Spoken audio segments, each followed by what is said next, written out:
From UFOs to psychic powers and government conspiracies, history is riddled with unexplained events. You can turn back now or learn the stuff they don't want you to know. A production of iHeartRadio.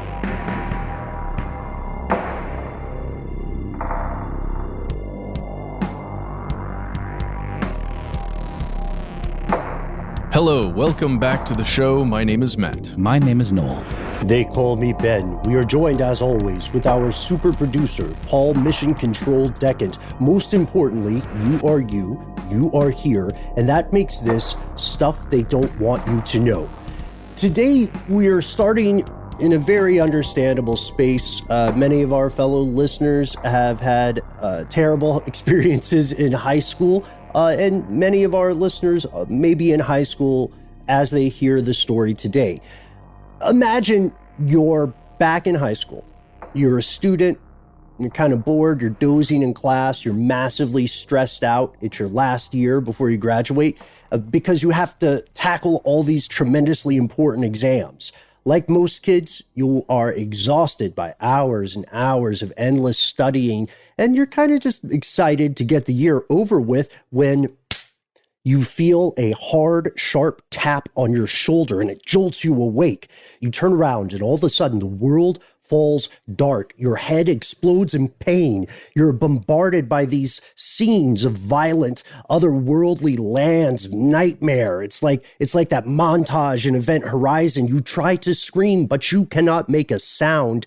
And then later, when you regain your faculties, you learn that this happened to people throughout your entire school on the same day, around the same time. This is what happened to a 17-year-old named Siti Nurannisaa. This is the case of the Screaming Girls of Malaysia. Here are the facts. Yeah, today's story takes us to a place in Malaysia called Kelantan, which is pretty isolated, very rural place on the border of Thailand. It's known as Peninsular Malaysia on the west side of the country, the western edge of the country. And in many ways, Kelantan is culturally, and to an off-mic discussion we had, none of us are Malaysian, nor do we have familiarity even listening much to this particular dialect of Malaysian. So we're going to do our level best as always, but try and give us the benefit of the doubt if you can. So in many ways, Kelantan is culturally distinct from other parts of the country. For example, it has this local language that we're talking about called Kelantan Patani Malay. And to many outsiders, this wouldn't be something they could even parse at all. Even those fluent in standard Malay, which is the common tongue of the language. This area is also overwhelmingly religious. Yeah, about 95% of the population there is Muslim. And unlike the rest of the country, Kelantan's week follows the Islamic calendar, as opposed to the Gregorian or any other calendar that is accepted by large groups of people. The work actually begins on Sunday, the actual start of the week, at least according to the Gregorian calendar and many others. And it ends on Thursday, which is just a little bit different. So you have Friday and Saturday are essentially what would be considered the weekends. And if you're thinking about just Malaysia as a whole, this place really does almost function as a separate country, although it is not. Yeah, that's right. It is culturally distinct in a number of ways. But, of course, it is still part of the country of Malaysia, and it still has everything that a modern country has, school systems, infrastructure, and so on.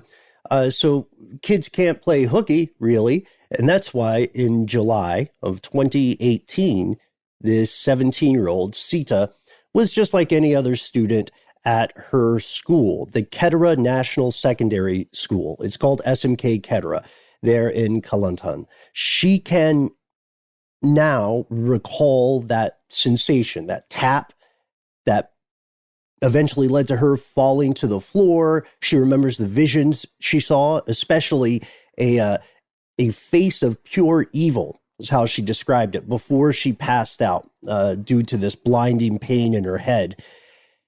It's no secret that high school is an immensely stressful time for students, both on a social level, but also on a physiological level. Your body is changing.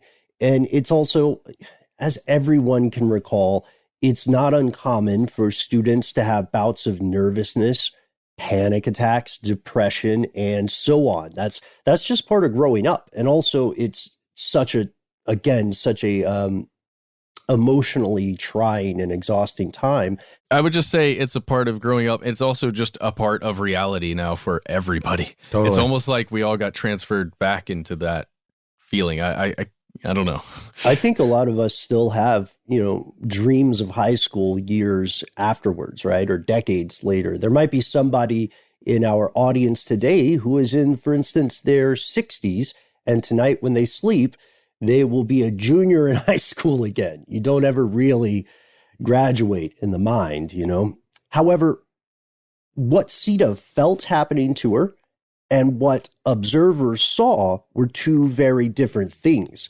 They saw Sita collapse, and her best friend, Rusdia Roslin, remembers she was watching Sita, and Sita felt like she couldn't scream. Like in a nightmare, she was trying to make a noise, and all that came out was like, But her best friend, the other classmates, and the teacher watched her screaming uncontrollably at the top of her lungs, and they were too frightened to touch her. It looked like, was she seizing? What was going on? They definitely weren't restraining her. And then somehow this appeared to become contagious. Within minutes, children throughout the entire school and other classrooms started screaming, having these fits, uncontrollably falling to the floor. One child fainted, and she claimed that she saw the same figure, that face of pure evil, that Sita saw right before she passed out. Yeah, it makes me think of something from The Crucible or something, this whole idea of contagious insanity or contagious hysteria, I guess, which was something that we saw during the Salem witch trials, which that play is based around. Those that were unaffected by this, I guess, contagious screaming, and some teachers began to panic. I mean, this is... We'll get to it a little later, but this was just in terms of some audio. But this was an absolutely unsettling, to say the least, if not terrifying, panic-inducing situation. They actually ran away and locked themselves into classrooms, barricading the doors. They felt as though they were in danger. The visceralness of these screams and of this violence and trauma, unseen, being done upon these young people. Can't even imagine. I mean, they absolutely just bolted. Self-preservation became top of mind, which is saying a lot when you're someone who's there to help and nurture and be a guardian to these students. You immediately are so freaked out that you're like, peace, I gotta go. This is too much. People outside the school heard the screams. This is absolute cacophony, of this noise, shrill, horrid noise. One food stall owner, a food truck across the street, recalls seeing at least 9 different girls being carried, kicking and screaming out of different parts of the school, different classrooms. Authorities called in Islamic spiritual leaders and healers to perform the equivalent of something along the lines of an exorcism, but we'll call it a mass prayer session. And you could probably imagine the scene. Ben, you want to paint it for us? Yeah. Well, here's the issue. So the food stall owner reports seeing these religious authorities, these spiritual healers, arrive at the scene with their helpers, and then they also disappear inside for hours. These healers do consider this a matter of mass possession, but there's a frightening thing here, and this is somewhat of a controversial observation. In some ways, this uncertainty, this sheer physical terror and panic are similar to what people have reported experiencing during one of the all too common mass shooting incidents at schools in the United States. And this is not to say they are in any way apples to apples, as the corporate world would put it, but we can understand emotionally the uncertainty and the horror that the teachers especially are confronted with when they're trying to protect these students, and realizing, very quickly how many more students there are than teachers.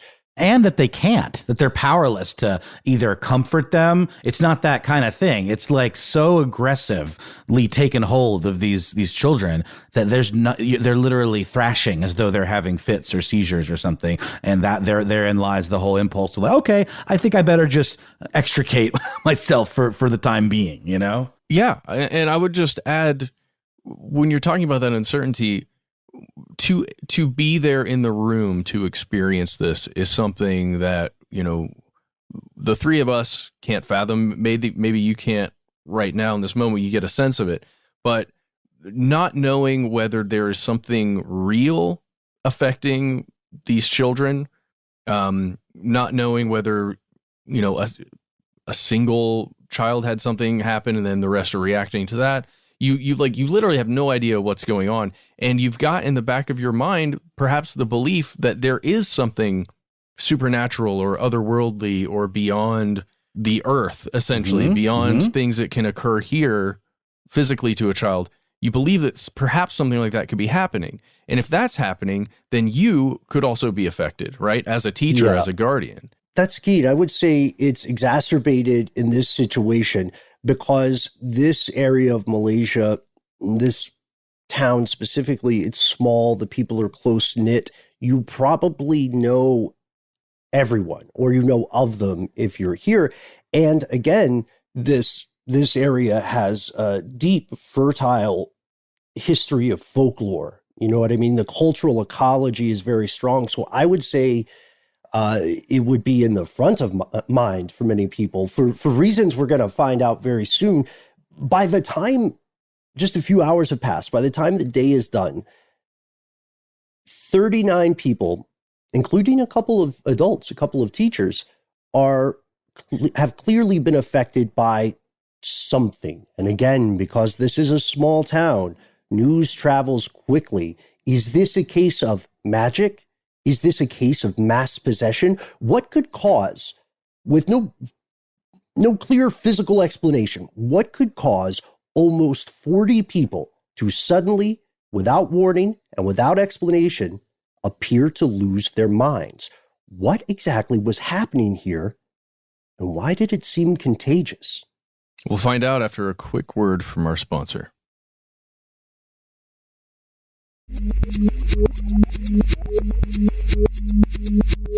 Here's where it gets crazy. To fully answer this question, we have to understand a little more about Malaysia in general and a little more about Kelantan itself. This is a region of the world that is probably unfamiliar to a lot of people in the U.S. And the big plot twist, the first thing you need to know is this. While this incident in 2018 is very, very strange, it is by no means the first time something like this has happened in Kelantan, and it's not the first time something like this has happened in Malaysia. There may be, if you wanted to be sensationalistic about it, you could say there may be a mass possession crisis in Malaysia. Oof. Yeah. We're only talking about one school out of 68 similar schools that are secondary schools that are there in Kelantan. And there have been events at other schools that were similar to this. Not exactly the same, but pretty similar. Just 2 years prior, in 2016, there was another outbreak in multiple schools, not just one. It seems like stretches of the entire region were hit with very much the same thing. There's one case where 100 children were affected, rather than 39 in this 2018 case. 100 children in a single school in Kota Baru.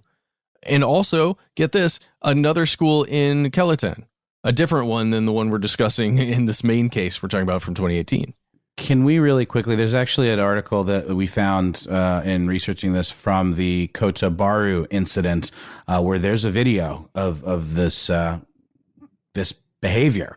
And I think it's identical to what we're hearing from the case, at the top of the show and a lot of these other cases. In the article, which you can find on a site called Ancient Origins, there is discussion of seeing a figure clad in black, which is probably, to me, the same type of figure that's this like face of evil. There's a quote from one of the girls from the school saying, "It was haunting me. I couldn't escape. I opened my mouth and tried to scream, but no sound came out. I passed out." And referring to this black figure. And there's even another video or a still where it kind of tries to highlight this figure, like circling it with a digital Sharpie in the background. But can we all listen to this together maybe real quick, and then we can kind of react?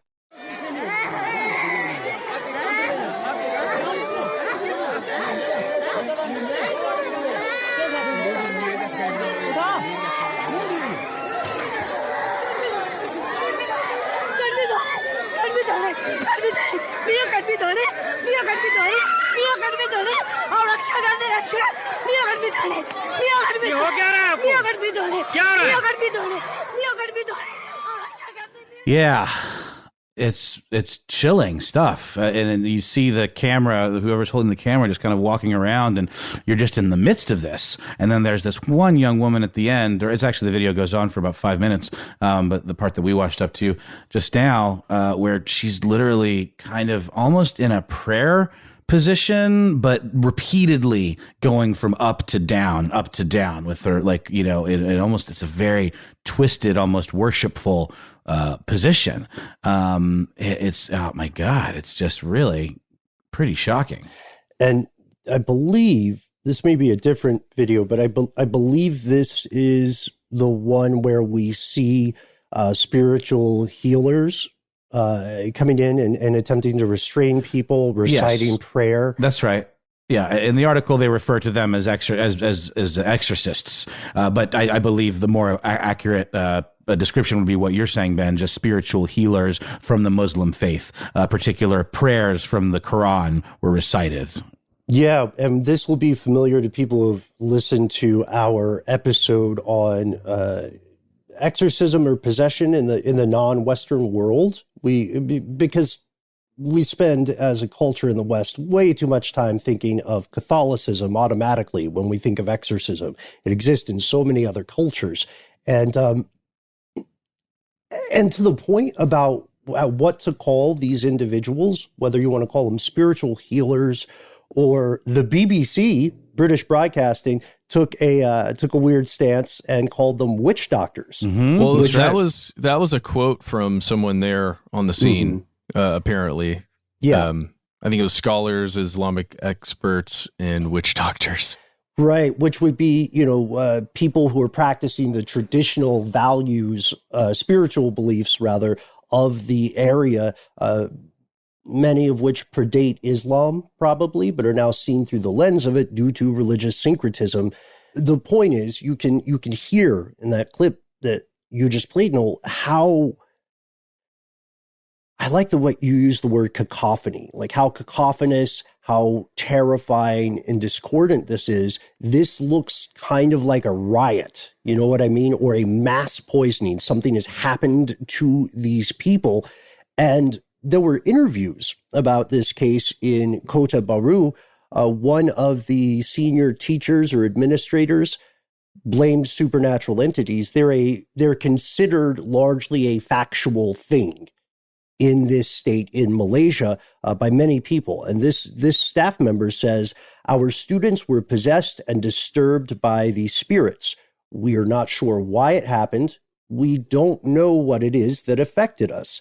And she pointed out some stuff about the school itself. She said this place is a bit old, and these children can be disobedient and sometimes throw their rubbish around the school grounds. Perhaps they hit some jinn and offended the spirits. Jinn would be kind of, I believe the Malaysian term is BOMO, B-O-M-O-H. We mentioned these practitioners in an earlier episode on the Orang Pandang, I believe. The greasy ghost. Yes, the grease Yeah. ghost. Yes. Who gets greased up and runs around, terrifying people. Well, no, isn't there a sexual assault component to that ghost as Yes. well? Unfortunately, yes.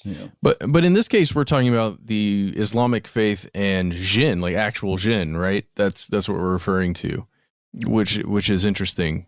I love Jin. I'm excited for that new show that you're EPing as well.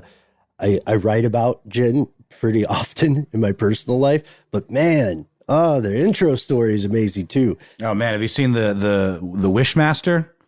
Like, it's sort of a lesser Wes Craven movie from, I guess, like the late 90s. The Wishmaster is an evil djinn.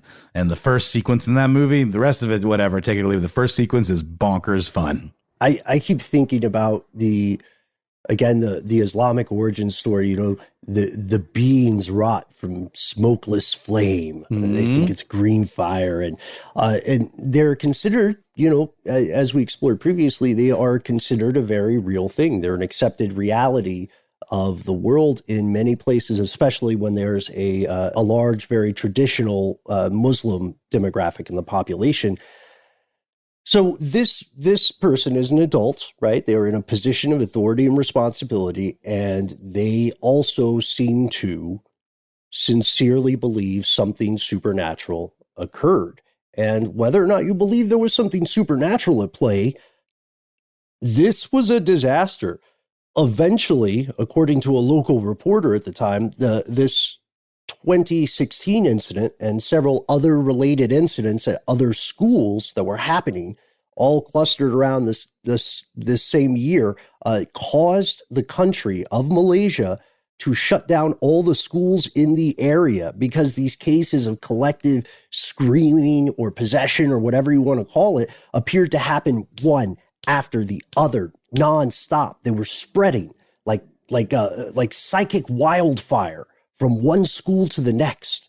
Yeah, and it's not just kids. There were a couple of bouts with factory workers where a similar thing appeared to occur.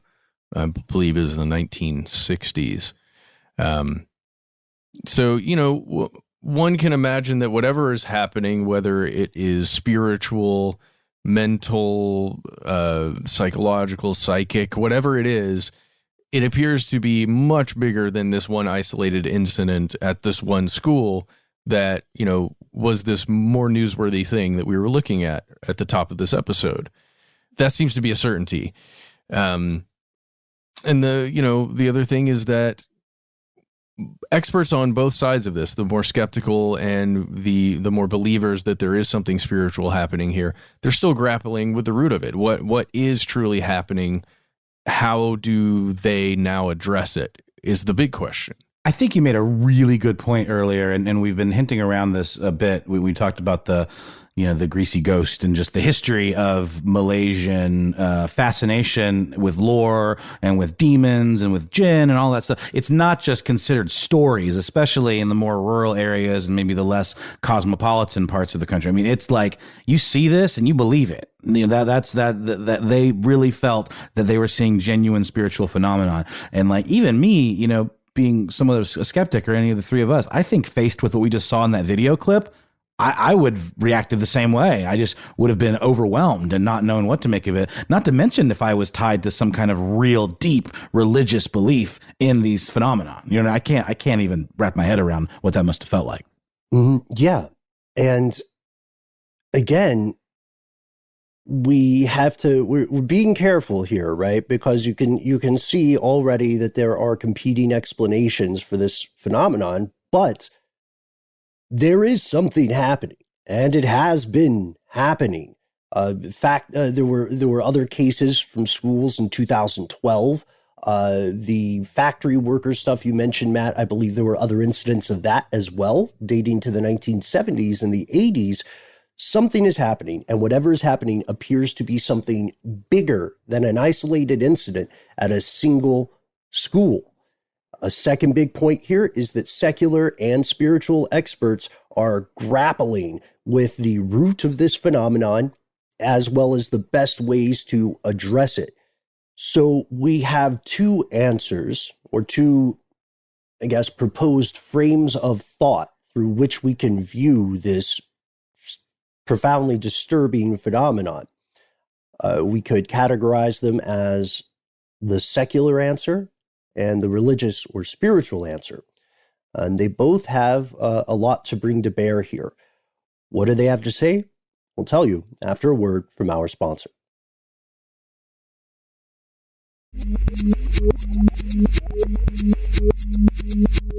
And we're back. The secular answer concerns group psychology. It may sound mundane at first, but there's a fascinating and somewhat disturbing phenomenon at play here, depending on who you ask.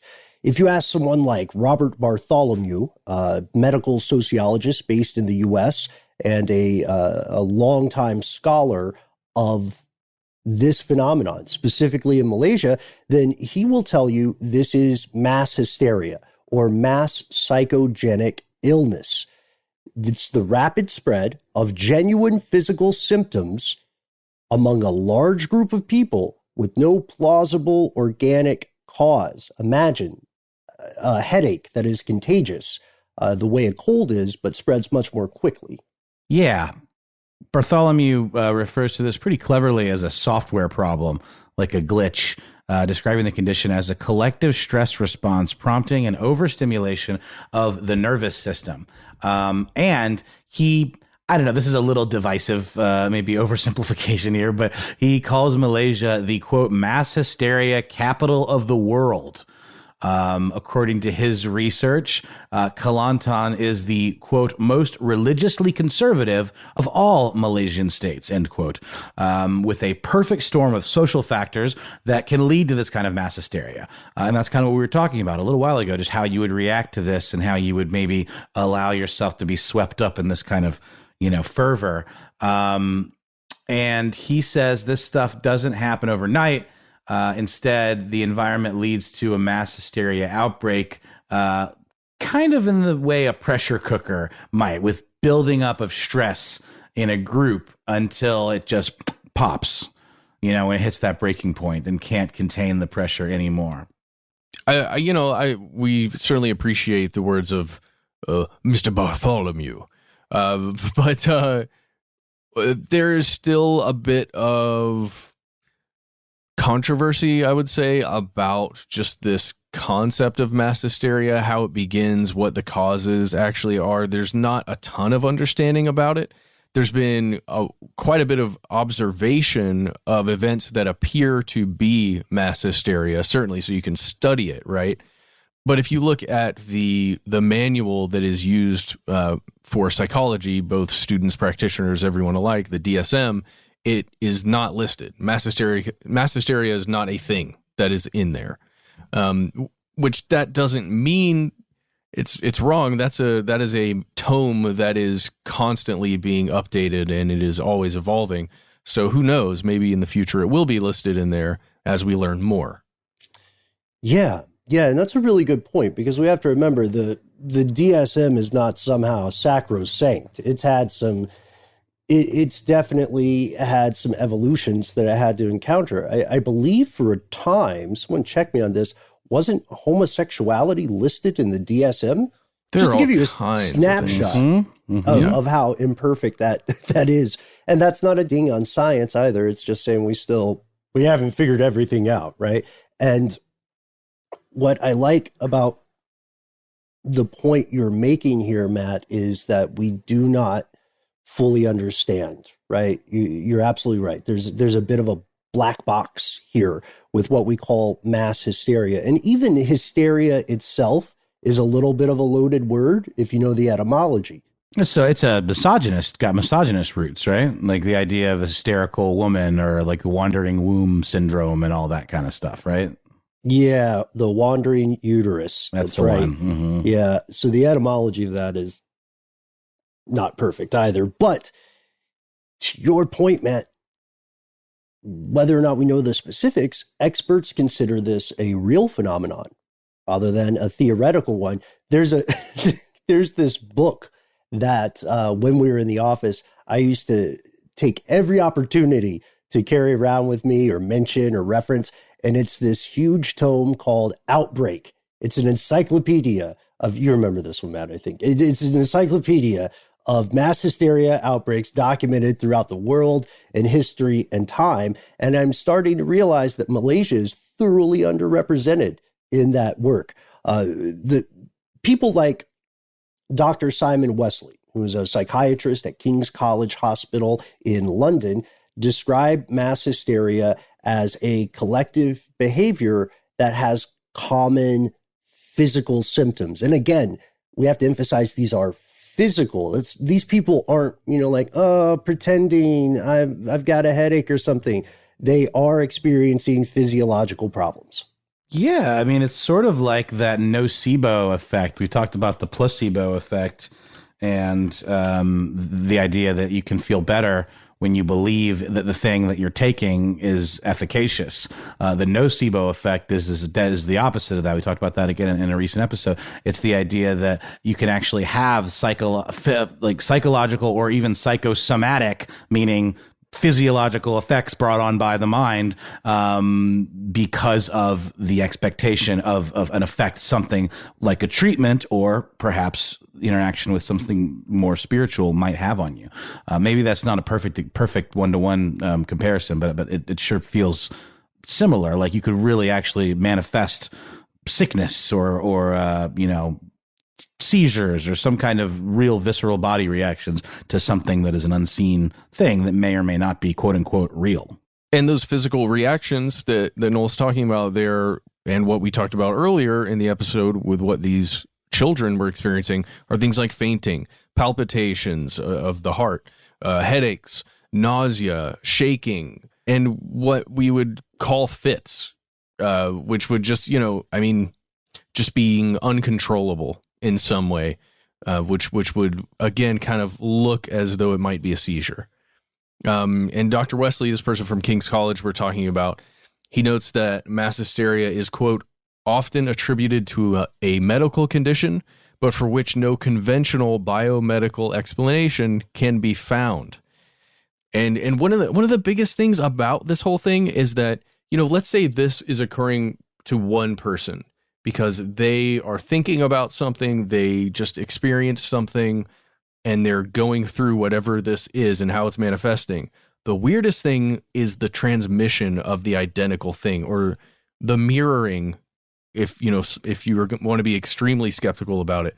Like, why does this transmit to other people, or why do other people mirror these actions? That's one of the biggest questions. And why okay, for instance, another physiological symptom of mass hysteria would be something like vomiting. Without being too crass, vomiting can be contagious because it's gross to watch someone throw up, and that makes other people throw up sometimes. So we can explain some of these, but how could a headache be contagious? How could involuntary body-wide fits, shaking, seizing, how could that be contagious? We don't understand. We do understand that there's a commonality. There's a demographic that seems particularly prone to mass possession or mass hysteria, whatever you want to call it. In Malaysia, the victims are overwhelmingly young women, usually, but not always, of the Muslim faith. And this, I think, leads us to the second lens through which we can view this epidemic of mass hysteria, or again, mass possession, and that's the religious answer. Like you said earlier, spirits, jinn. One thing I would just like to add here, while we're still in the more skeptical science realm, is because we're talking about the demographics of people who are affected by this commonly, right? We're talking about younger women. Something we looked at, we were making on Obscured the first season, was the feelings of powerlessness and inability to affect change when you are a younger woman in a largely patriarchal society. I'm not the right person to be talking about this, but it's just something that we, I think, need to note here. And it's something that could be occurring in Malaysia as well, and especially within, as we're transferring now into the more religious factors, how much of what occurs in your life as a young woman living in a society that is patriarchal and possibly religious with almost all male heads, is that you feel powerless, you feel unable to speak, much like what these young women were saying they experienced, especially Sita, where she wants to scream, but she cannot scream. She's unable to, right? And I know that's thinking about it on a symbolic way, or in a symbolic way, and I don't know if there's any merit to that, but there are some scholars, at least when they're looking at the Salem witch trials, who seem to find a connection there. And that's an excellent point. It's one that we have to address. We'll explore a little deeper when we're talking about the religious aspects here. And I think it's a really smart observation, and it also reminds me of the episode we just did on poltergeists and the idea of children feeling out of control and not being able to speak, and perhaps using that as an opportunity to do some of the stuff. It's different, some of the poltergeist type mischief, definitely different, but related to this whole feeling of powerlessness. I think it's an interesting observation, Matt. With that, let's dive into the religious lens, which should not be dismissed and perhaps is dismissed too readily by some experts. Spirits, jinn, the smokeless fire, right? Malaysia is a deeply religious, deeply spiritual country, and belief in what we in the West would call the supernatural is widespread, particularly, as we've established, in more rural areas. So there are spiritual experts as well as secular experts who bring their experience to bear on this phenomenon. Consider the spiritual healers like Zaki Ya. Zaki Ya has been an Islamic spiritual healer for more than 2 decades, and he is one of the people who helped Siti, the 17-year-old girl from the 2019 case, recover from this incident. In the months after whatever happened, he claims we share our world with these unseen beings, meaning jinn, and he notes that, like humans, they can be good or bad. I believe that Western fiction has sold us a bill of goods on jinn. The real folklore about them is much more interesting. But Robin Williams did, for the record, do a great job in Aladdin. I will die on that hill. Wait, is there any debate around that concept? I thought that was considered a classic role. Classic. He wasn't portraying a jinn, guys. The jinn that he's supposed to be portraying is like the most evil kind. Right. Come on. Well, explain really quick. So genie is just like a romanticized, kind of Americanized pronunciation of jinn. They're not two different things, right? I'm sure there's different categories, but it is just a byproduct of sort of Americanizing that word jinn, correct? I would say anglicizing. That's the word, yeah. Mm-hmm. Yeah, so, jinn come in a couple of different genres and varieties, and like Matt said, there are some that are just purely known to be evil, and then there's some that are like human beings. They can have different religions as well. They're much more in personality like people, honestly, which I think is fascinating. So Zakiya is considered a spiritual authority, but Zakiya does not believe that science somehow has no place in this conversation. We have to realize that, a great deal of scientific progress historically came from the Muslim world.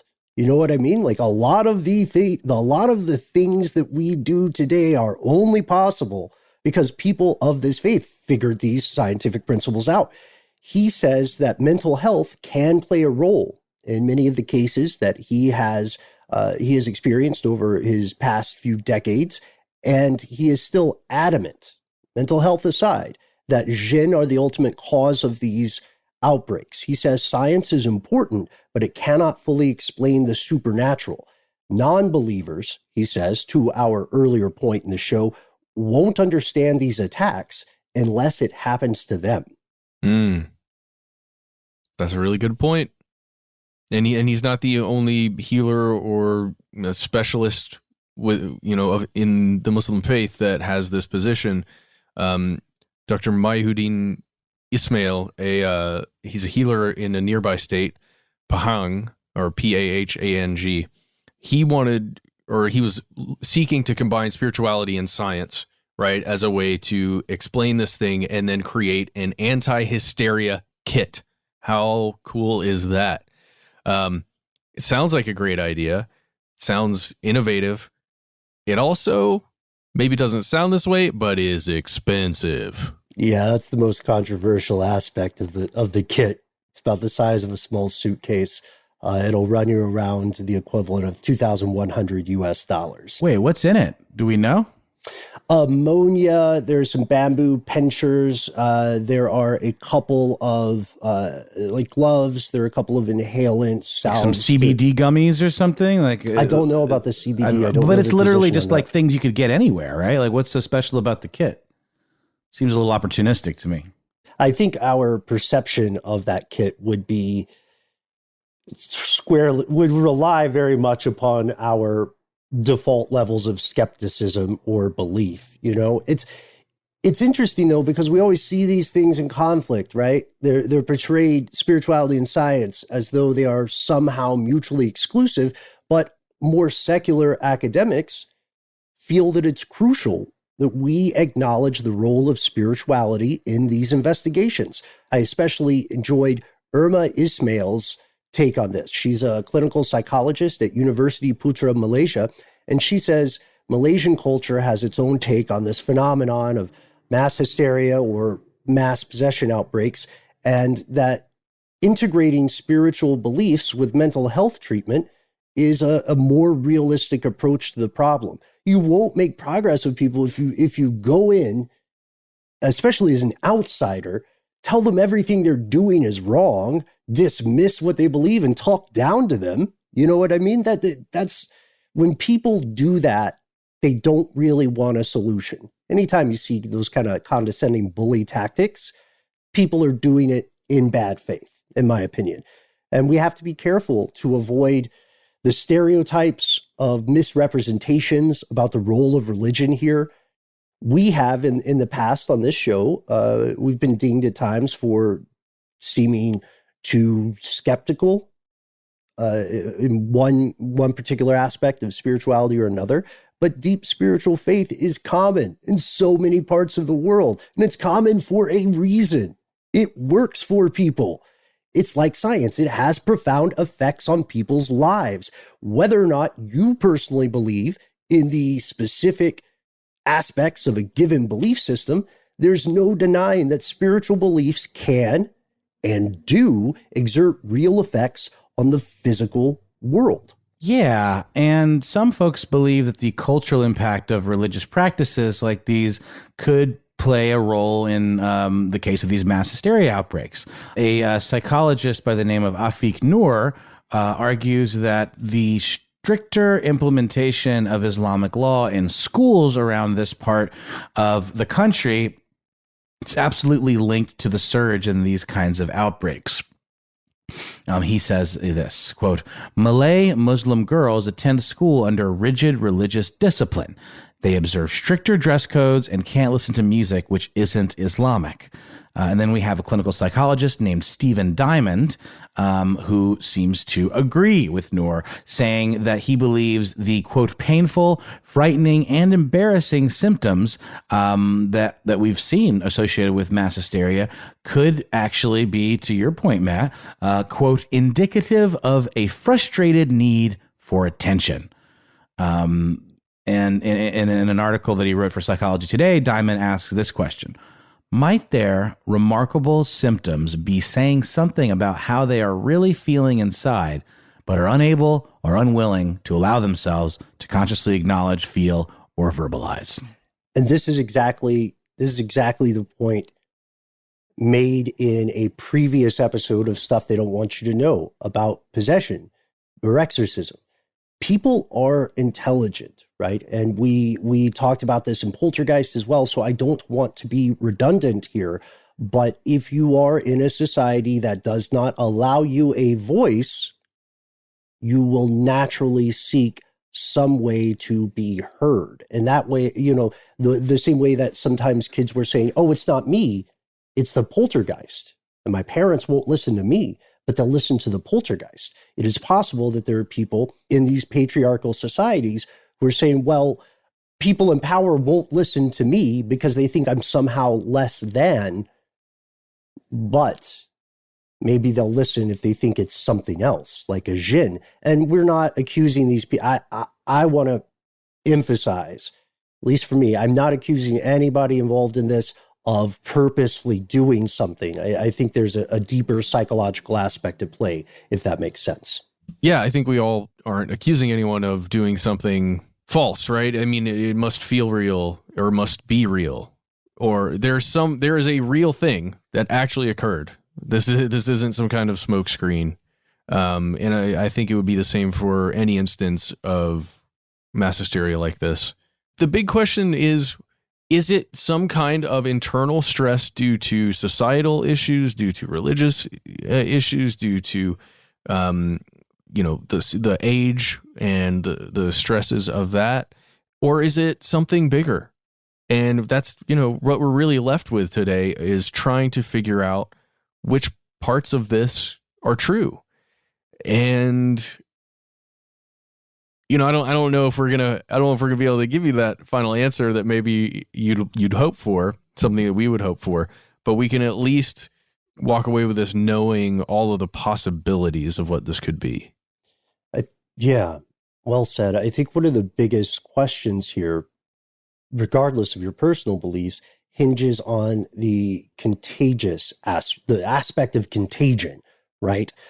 So an outbreak of mass hysteria begins with what experts call an index case. That's your canary in the coal mine, figuratively. All it takes is a major spike of anxiety in a group situation. Again, typically a close-knit group of people, right? Sometimes people that society does not treat as equals. And when this one person breaks, right, when a Sita has this event, this experience, then see the people around this person, if they see their classmate faint or have a fit or scream, this can trigger a reaction in them, an involuntary reaction, right? Just like an illness might spread. No one decides, hey, I'm going to get the flu. It just happens, right? And you don't have control over it. So there is an interesting thing, though, about Sita. It's a question I had for you all, because I was reading into her day-to-day life before this event occurred. And one thing that she was doing in between these marathon studying bouts was allegedly playing Mortal Kombat, a mobile version, on her phone.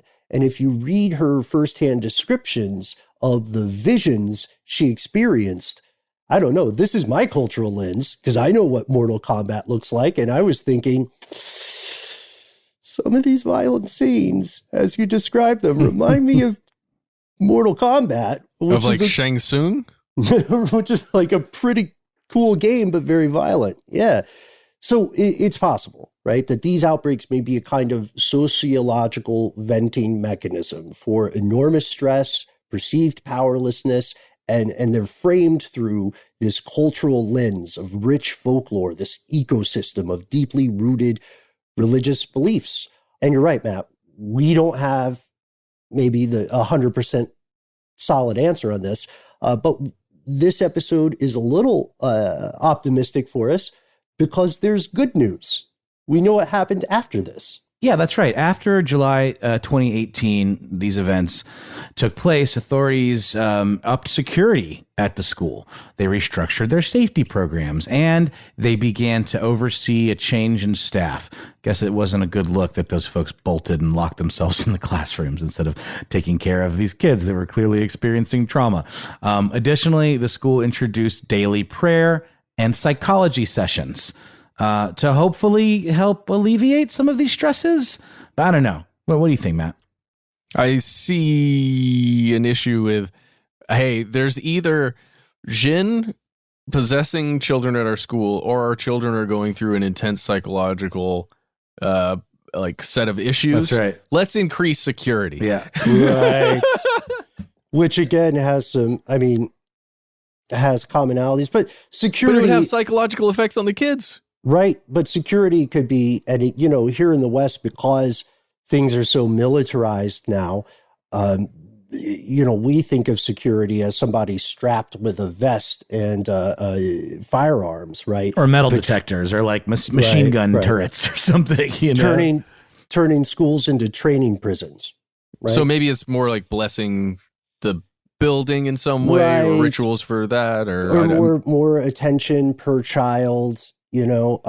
So also I do have to point out, from everything I found, I don't know whether those psychology lessons are being led by licensed professionals. So, but any kind of counseling can help people at such a difficult time in their life.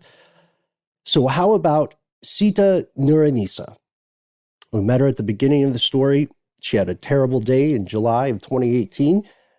You will be happy to know that whether this is a case of spiritual interference or psychological panic, neither Sita nor any of her classmates were permanently injured in the outbreak. And as of 2019, I believe, Sita finds solace in karaoke.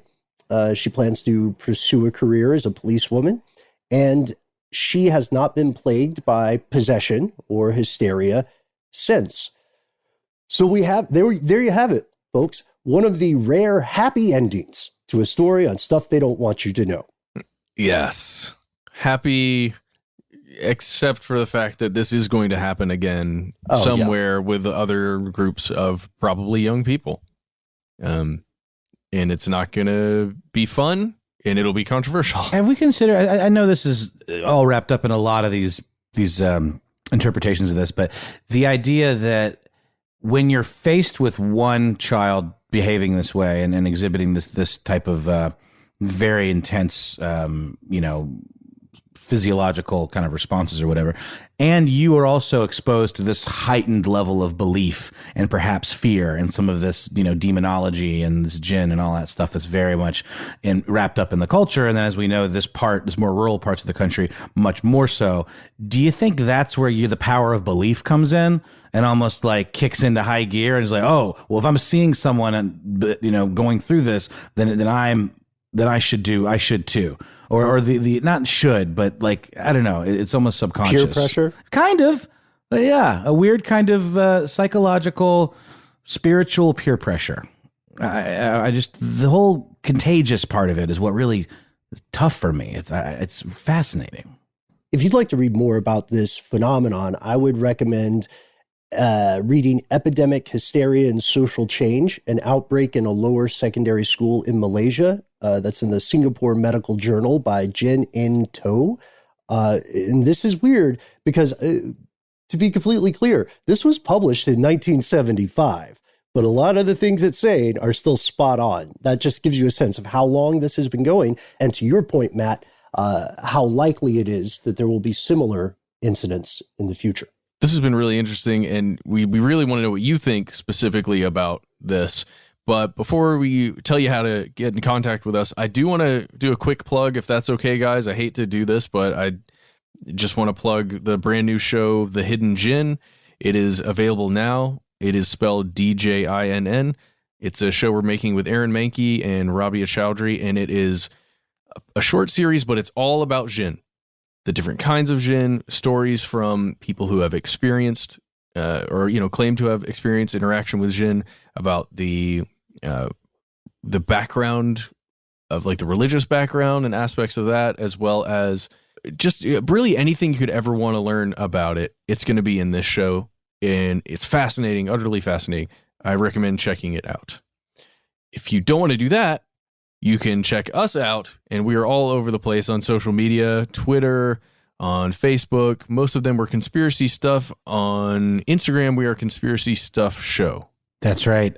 You can also find us on our preferred spot to interact with listeners and for listeners to interact with one another, called Here's Where It Gets Crazy on Facebook. All you got to do is drop a name, one name, two names, three names, all the names, any name associated with the show will do, or just something to let us know that you're a human person that is aware that this is a podcast and a group associated with said podcast. And then you're in. Lots of fun stuff there. And hey, while you're on the internet, how about going over to Apple Podcasts and leaving us a nice review? Want to know what you think of the new schedule, the new, the strange news episodes and the listener mail, hearing back from you. We've been really enjoying it. How do you feel about it? Let the internet know so others can follow suit and discover the show. We'd very much appreciate it. Give us a random strange call, 1-833-STDWYTK. Take 3 minutes and, get weird with it. We'd love to hear from you, and you may end up on the listener mail segment in the future. So please let us know whether you are comfortable with your story being shared or your name. If that isn't enough, if this whole Sunday of communication routes still needs a cherry on top for you, then boy, do we have good news. You can reach us regardless of the day, the time, the hour, the season, at our old-fashioned email address, where we are conspiracy@iheartradio.com.